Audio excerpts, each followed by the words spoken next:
शांत तो हो जाए। एक एक करके प्लीज। अमन भाई, इन्होंने कहा, अमन भाई इन्होंने कहा झूठ को जला देना है। हाँ, ये कहा था, पता झूठ है को जला आपको ये देना। जवाहरलाल नेहरू क्या कहते थे? सुनिए ना, जवाहरलाल नेहरू कहते थे कि हम गरीबी हटा देंगे। उसके बाद आ गई इंदिरा गांधी, उन्होंने कहा हम गरीबी समाप्त कर देंगे, गरीबी हटाओ। उसके बाद आ गए उनके प्रिंस चार्ल्स, क्या नाम है, राजीव गांधी, हम गरीबी हटा देंगे, हम झूठ को समाप्त कर देंगे। फिर उसके बाद आ गई सोनिया जी, वो बोली हम गरीबी हटाएंगे। फिर राहुल गांधी आके बोल रहे हैं कि झूठ को जला देंगे। क्या क्या जलाएंगे ये, क्या क्या जलाएंगे? पूरे हिंदुस्तान को अपनी बपौती समझने वाली ये एक परिवार झूठ के सहारे पर, फाउंडेशन पर, इस हिंदुस्तान पर भ्रष्टाचार, परिवारवाद और तुष्टीकरण के सहारे राज करती रही। ये किसी और को क्या जलाएगी? आज जनता ने लोकतांत्रिक रूप से इस पार्टी को समाप्त किया है और यही कारण है इनकी बौखलाहट का। ये प्यार की राजनीति की बात करते हैं, किस प्रकार से चिल्ला रहे हैं आप देखिए। और मैं आपको बता दूं, प्रवक्ता 100 टन का पत्थर रख के भी राहुल गांधी को डिफेंड करने की 100 कोशिश कर ले, 100 कोशिश कर ले, और बेचारे हमारे प्यारे आचार्य जी कमंडल में कितना भी पूरा समुंदर भर के लाके समुंदर का पानी भी राहुल गांधी के ऊपर डाल करके उन्हें आशीर्वाद दे, फिर भी राहुल गांधी लॉन्च नहीं होने वाला है। रॉकेट में फ्यूएल नहीं है, फ्यूएल नहीं है रॉकेट में, कैसे लॉन्च होगा ये? और इसी कारण से ये घृणा की राजनीति को फैला रहे हैं। आचार्य जी, अभी आपने बोला ये भारत जोड़ो यात्रा बहुत ही पतित पावनी, एकदम पावन यात्रा है। दो आपको मेरे भी एक सवाल मैं आ रहा हूं, एक मिनट रागी जी, पहले मैं एक बार आचार्य जी का कमेंट ले लूं। आचार्य जी, लेकिन फिर सवाल उठते हैं कि ऐसे पादरी, जो हिंदू विरोधी पादरी, जिसने भारत माता का मजाक उड़ाया, भद्दा मजाक, मैं बोल भी नहीं सकता, हिंदू पूजा पद्धति का मजाक उड़ाया, ऐसे पादरी से फिर मुलाकात करते हैं, फिर वो वहां पर फिर और हिंदू धर्म को नीचा दिखाते हैं। ये देखिए वो तस्वीरें। देखिए अमन चोपड़ा जी,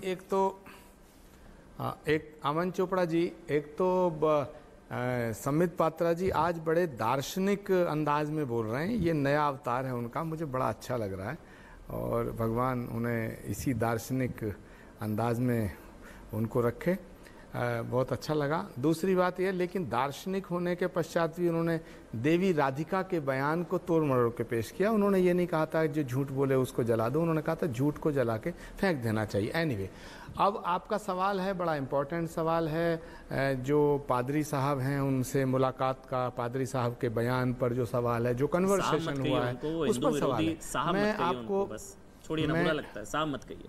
मैं आपको एक बात साफ कर देना चाहता हूं कि जो ईसाइयत है, जो क्रिश्चियनिटी है, उसमें तो जीसस क्राइस्ट ने उनको भी माफ़ कर दिया था, उनसे भी प्रेम की बात की थी जिन्होंने उन्हें सूली पे चढ़ाया। जीसस क्राइस्ट तो क्षमा, दया, करुणा की बात करते हैं, और जीसस क्राइस्ट को मानने वाला पादरी अगर दूसरे धर्मों के खिलाफ, दूसरे धर्मों की आस्था जहां देवी देवताओं में, उनके खिलाफ अगर बोलता है तो मैं इस बयान की घोर निंदा करता हूं। क्या राहुल गांधी को उस वक्त टोकना चाहिए था? करता हूं कि मैं मांग करता हूं अमन चोपड़ा जी आपके चैनल के माध्यम से कि इस तरह के वाहियात बयानबाजी करने वाले और जो करोड़ों हिंदुओं की आस्था को ठेस पहुंचाने वाला बयान उन पादरी साहब का है, उनके खिलाफ कार्रवाई होनी चाहिए। दूसरी बात यह है कि जिन लोगों ने राहुल गांधी जी की मीटिंग इस पादरी के साथ फिक्स कराई, इस तरह के बेहुदे आदमी के साथ फिक्स कराई, वो उन नेताओं से भी पूछा जाना चाहिए। कांग्रेस के ऐसे बहुत से नेता हैं जो राहुल गांधी जी के साथ रहते हैं, राहुल गांधी जी को सलाह भी देते हैं, लेकिन राहुल गांधी जी के भविष्य को चौपट कर रहे हैं। राहुल गांधी जी बहुत ही निर्मल हृदय व्यक्ति हैं, राहुल गांधी जी बहुत ही उदार नेता हैं। राहुल गांधी जी के मन में जो भाव है उसको लेकर के राहुल गांधी अपनी यात्रा पे निकले हैं, लेकिन राहुल गांधी जी की सारी मेहनत पे पानी फेरने का काम राहुल गांधी जी के जो साथ कुछ लोग हैं जो ना भारत को समझते हैं, ना भारत की संस्कृति को समझते हैं। मुझे पूरा करने दीजिएगा सर, एक सवाल ले रहा हूं, आप ही बोलिएगा। वो इतने निर्मल और वो इतने नादान, उनको पता नहीं वो किससे मिल रहे हैं? ऐसे आदमी जी जिस पर मद्रास हाईकोर्ट ने टिप्पणी कर दी कि हिंदू धर्म का ऐसा मजाक उड़ाने वाले को माफ नहीं किया जा सकता, ऐसा आदमी जिसने भारत माता को लेकर टिप्पणी की, हम चप्पल इसलिए पहनते हैं ताकि वो संक्रमण हम पर ना आए, मुझे बोलना पड़ा वो बयान, ऐसा आदमी जिसने हिंदू पूजा पद्धति का मजाक उड़ाया, आपको लगता है राहुल गांधी को पता नहीं होगा वो किससे मिल रहे हैं? या ये जानबूझकर मिले वो मैसेज देने के लिए, या आपको लगता है उनको नहीं पता था कि ये पादरी कौन है?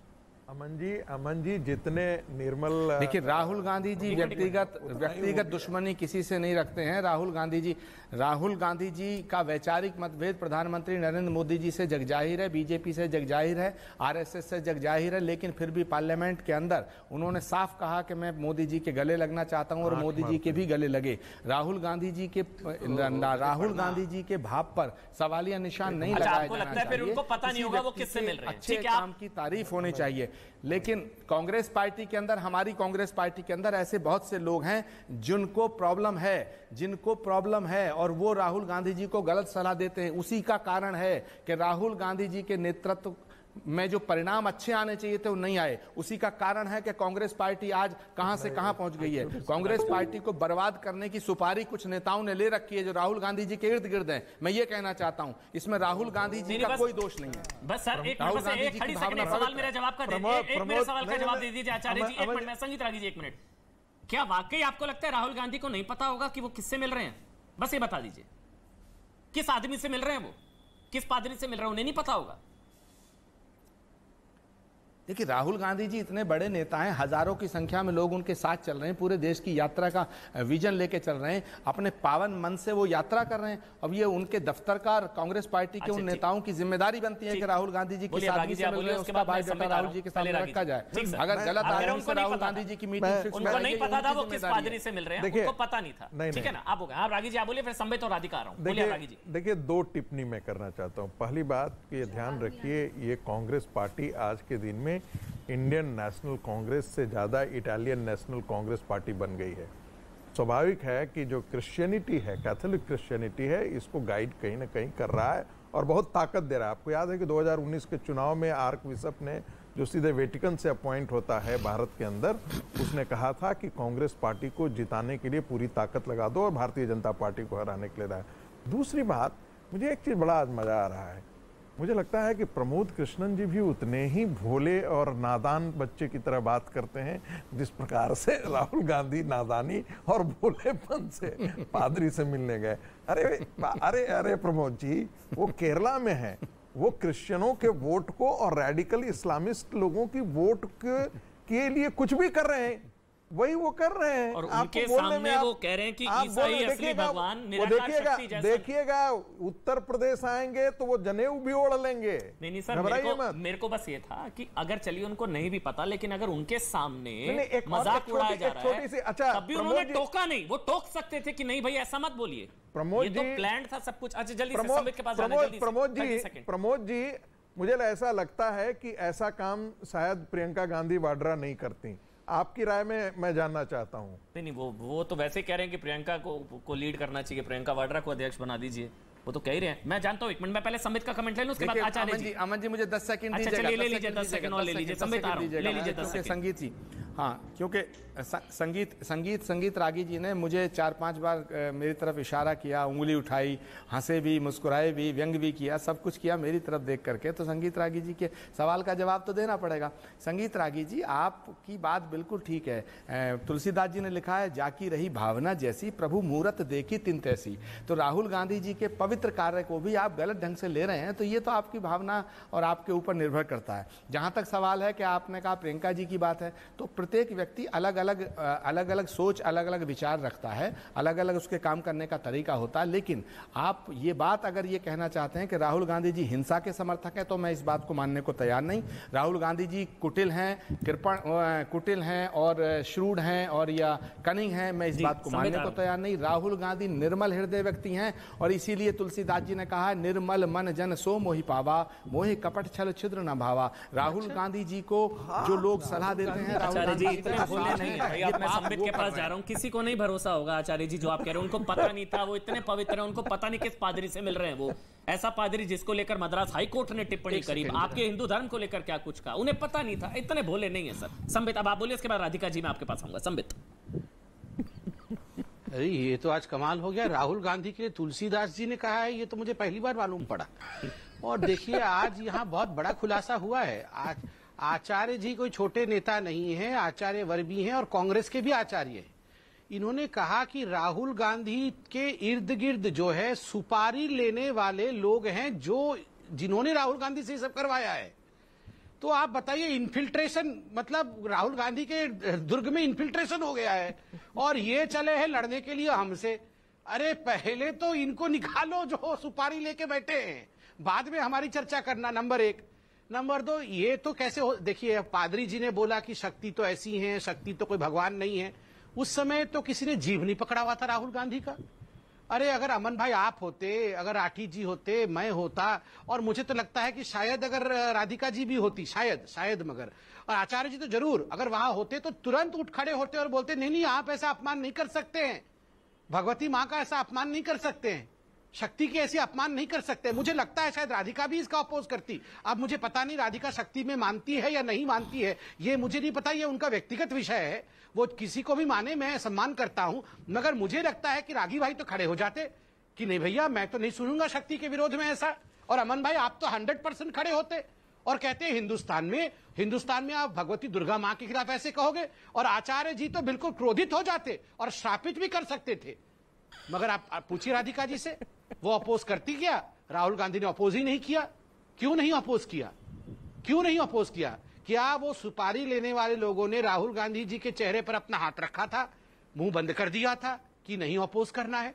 पूछिए राधिका जी अपोज करती कि नहीं करती, आप राधिका जी से पूछिए पहले। राधिका जी आप ही बोल लीजिए, सवाल नहीं ये जो पादरी से मुलाकात, टोकना चाहिए था उनको कि ये सब मत बोलिए भाई, चलिए उनको पता नहीं था वो किससे मिल रहे हैं, टोकना चाहिए था राधिका जी? यहाँ पे हेट के बारे में बात करती, माता जी के बारे में बात करती, सोनिया गांधी जी राहुल गांधी जी की माता है, इस देश की बड़ी लीडर है, और सोनिया गांधी जी वही महिला है जिसने अटल बिहारी वाजपेयी जी की इंडिया शाइनिंग को खत्म कर दिया था। ये बात करते हैं ना कि कांग्रेस नष्ट कर दी आप लोगों ने। अरे चुप रहो संबित पात्रा और सुनो, जवाब दे रही हूँ, तुम जो डिसाइड करोगे वो जवाब नहीं दूंगी। सुनो क्या चुप रहो, ये बदतमीजी करने आई हैं आप क्या? ये क्या बदतमीजी करते हैं? बार-बार मेरे धर्म पे सवाल उठाओ, तुम ये नहीं जानते देश के संविधान में क्या लिखा है? कौन तुम्हारे धर्म पे सवाल उठा रहा है? राहुल गांधी के धर्म पे मैं सवाल उठा रहा हूँ। तुम मुझे बताओगे तमीज? मैं राहुल गांधी के धर्म पे सवाल उठा रहा हूँ, जो भगवती माँ का सम्मान नहीं कर सकता है, मैं उसके धर्म पे सवाल उठाऊंगा, हजारों बार उठाऊंगा। तुम उसे बोलो चुप रह के बैठने के लिए, जो भगवती माँ के लिए सम्मान नहीं कर सकता। यहाँ के बदतमीजी करना बंद करो। तुमको तमीज सिखाओ। सारे इनके प्रवक्ता ऐसे ही बदतमीज है, इसीलिए कांग्रेस पार्टी ऐसे डूब रही है। अरे चलो झूठे, सुप्रिया सुलेट भी ऐसी ही, ये भी ऐसे ही, सारे यहाँ पर बदतमीज प्रवक्ता भर रखे कांग्रेस पार्टी ने। ठीक कहा था इनको गुलाम नबी आजाद ने, मैं अपनी बात रखूं, ठीक कहा था गुलाम नबी आजाद ने इनके लिए। ये पहले इन्हीं कांग्रेस, इन्हीं प्रवक्ताओं ने डुबाया है, और ये ठीक कह रहे हैं कि सुपारी इसने भी लिया हुआ है। देखिए यही तो राहुल गांधी का सुपारी इसने भी लिया है, ठीक बोल रहे हैं आचार्य। डिबेट का टाइम खाएंगे, ये सब सुपारी लेके बैठे हैं राहुल गांधी को खत्म करने। राधिका ऐसे पादरी से मिलना चाहिए था क्या आपके नेता को? बोलो क्या ऐसे पादरी से मिलना चाहिए था राहुल गांधी को करने के लिए? बोलो। हाँ, क्या ऐसे पादरी से मिलना चाहिए था राहुल गांधी को? देखिए अमन जी, देश के प्रधानमंत्री जब ये कहते हैं ना, क्या 50 करोड़ की गर्लफ्रेंड, देश के प्रधानमंत्री जब ये कहते हैं कांग्रेस की विधवा, जब देश के प्रधानमंत्री जर्सी काऊ कहते हैं सोनिया गांधी जी को, इससे ज्यादा नफरत क्या हो सकती है किसी महिलाओं को टंच माल करते हैं। एक इंसान जो देश के जिन लोगों के हिसाब से तो वो विश्व गुरु हैं, यही बातें बोली है ना उन्होंने। और कहते हैं कि मनमोहन सिंह जी तो रेनकोट पहन के नाते हैं, और जिस इंसान की माता जी के लिए प्रधानमंत्री नरेंद्र भाई मोदी जी ने ऐसे शब्द बोले थे, राहुल गांधी जी जिन्होंने जाके फिर भी उस नफरत भरे शब्द बोलने वाले व्यक्ति को गले लगाया। जो पादरी जॉर्ज ने कहा, क्या राहुल जी को टोकना चाहिए था? आपने पूरा बोला राहुल। आपकी माता जी को ऐसे शब्द कोई बोलेगा आप उनको गले लगाएंगे? वो अलग विषय है ना, कैसी बातें करें राधिका जी? मैं आपसे टॉपिक पर बात कर रहा हूं। पादरी जॉर्ज से भारत जोड़ो यात्रा के दौरान मुलाकात क्या होनी चाहिए थी? नंबर 1। और जो पादरी जॉर्ज ने राहुल गांधी के सामने कहा, क्या उनको टोकना चाहिए था? ये 2 सवाल है। आचार्य जी कह रहे हैं गलत बोला, आप भी कह दीजिए गलत बोला पादरी जॉर्ज ने। देखिए सिंपल बात मैं आपको बहुत साफ शब्दों में जी प्लीज। कोई भी भगवान के बारे में किसी को कुछ नहीं बोलना चाहिए। सब अपने अपने धर्म के बारे में जानते हैं। अगर कोई अपने धर्म के बारे में कुछ बता रहा है वो उनका धर्म है। हम एक स्वतंत्र भारत में रहते हैं, सेक्युलर आप भी टोकती अगर आपके सामने कोई ऐसा बोलता। रोकना चाहिए था या नहीं रोकना चाहिए था जब मां का अपमान हो रहा था? एक समुदाय एक विशेष व्यक्ति का ये देश है। ये सिर्फ नरेंद्र मोदी और आरएसएस का देश नहीं है, ये वो देश है जिसके लिए हमारे भारत माता का तो देश है ना भाई, तो भारत माता का अपमान करेगा। हिंदू मुस्लिम सिख ईसाई एक छाते के नीचे रहते हैं और कांग्रेस पार्टी एक धागे में उनको पिरोने का काम कर रही है। राधिका जी बस इतना पूछ रहे थे, आप होती तो टोकती, मुझे पता है आप टोकती, आप होती तो टोकती ना, कोई आपके सामने इस तरह का मजाक उड़ाए आप टोकती ना, तो राहुल जी को टोकना चाहिए था ना। आपको नहीं टोकना चाहिए था जब नरेंद्र मोदी जी कहते हैं तो मेरे सामने थोड़ी ना बोला था, मेरे सामने कोई ऐसा पादरी बोलेगा चुप करा दूंगा उसे मैं। अरे मेरे सामने कोई बोलेगा ईसाई असली भगवान कोई निराकार शक्ति नहीं मजाक उड़ाए, मैं टोक दूंगा भाई उसको कि क्या कह रहे हो। जब मेरे सामने थोड़ी महिलाओं का सम्मान करो और बिल्किस बानो के बलात्कारियों को छोड़ देते हो, हिम्मत है मोदी जी से? अभी कहो, बताओ नेशनल टेलीविजन में मोदी जी से कहो। आप बोलिए ना राहुल जी को टोकना चाहिए था, आचार्य जी ने भी बोल दिया गलत बयान है भाई, आप बोलिए ना राहुल जी को टोकना चाहिए था। पात्रा भिजवाओ ना जेल वापस उनको, संस्कारों की दुहाई दी थी ना उन लोगों की आप लोगों ने, करवाओ जेल। क्या राहुल जी को टोकना चाहिए था आचार्य प्रमोद? क्या राहुल गांधी को टोकना चाहिए था आचार्य प्रमोद? क्या राहुल गांधी को टोकना चाहिए था उनके मुंह पर? आचार्य प्रमोद आप तो कम से कम जवाब देंगे मेरे सवाल का।